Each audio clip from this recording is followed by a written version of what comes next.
welcome to the online class of social science of class 10. Today we will go through history and the chapter is the rise of nationalism in Europe.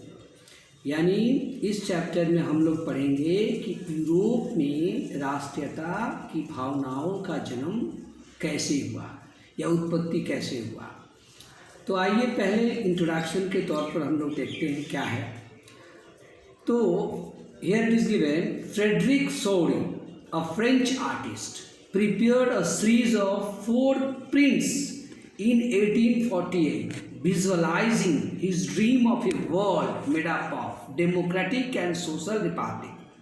यहाँ दिखाया गया है कि Frederick सोडी एक French artist है जिन्होंने 4 print बनाया, जो बुक में आपको दिखाई दे रहा है लगभग 1948 में, जिसके इन फोटो के माध्यम से उन्होंने अपने सपना कि दुनिया वर्ल्ड कैसा होना चाहिए आने वाले समय में, जो वर्ल्ड डेमोक्रेटिक और सोशल रिपब्लिक के प्रिंसिपलों पर बना होना चाहिए।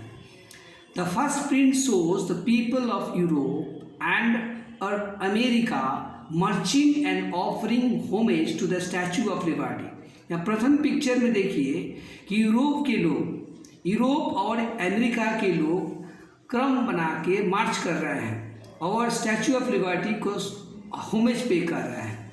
The Statue of liberty bear the torch of enlightenment, और स्टैचू ऑफ लिबर्टी जो है ये एनलाइटमेंट का टॉर्च लिया हुआ, ज्ञान का प्रकाश in one hand, and the charter, और दूसरे हाथ में चार्टर लिया हुआ जिसमें rights of man on other दिया हुआ है।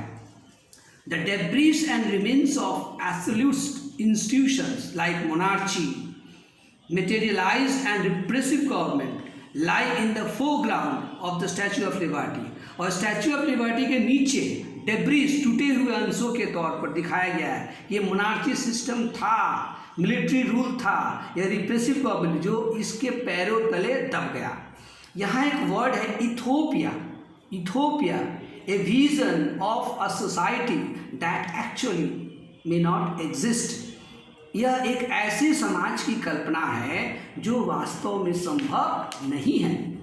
In this print the people of world are grouped as distinct nations identified through their flags and national costume।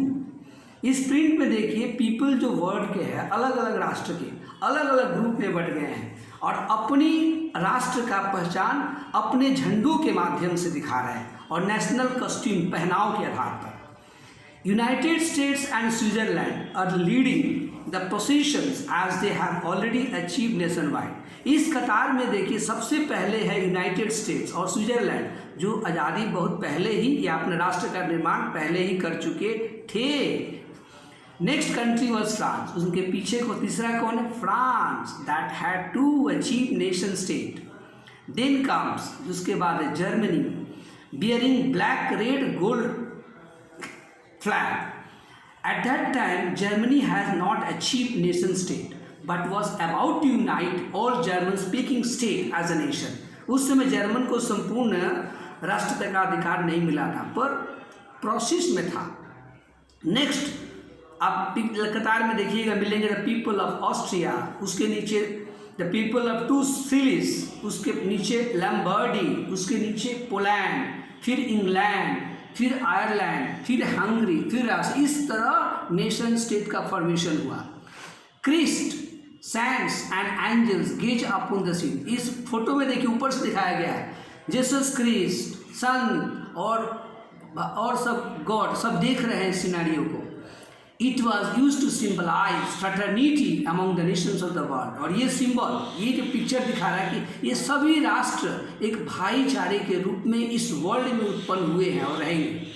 During 19th century, nationalism emerged as the force that brought changes in the political and military world of Europe।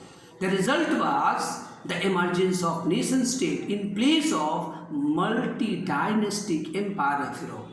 ये जब भावना, आज़ादी की भावना, राष्ट्रीयता की भावना जन्मा तब उत्पन्न हुआ राष्ट्र का गठन हुआ जहाँ मल्टी डायनेस्टिक जो राजकीय शासन का अंत हुआ और वहाँ पर इंडिपेंडेंट नेशंस, डेमोक्रेटिक नेशंस का जन्म हुआ.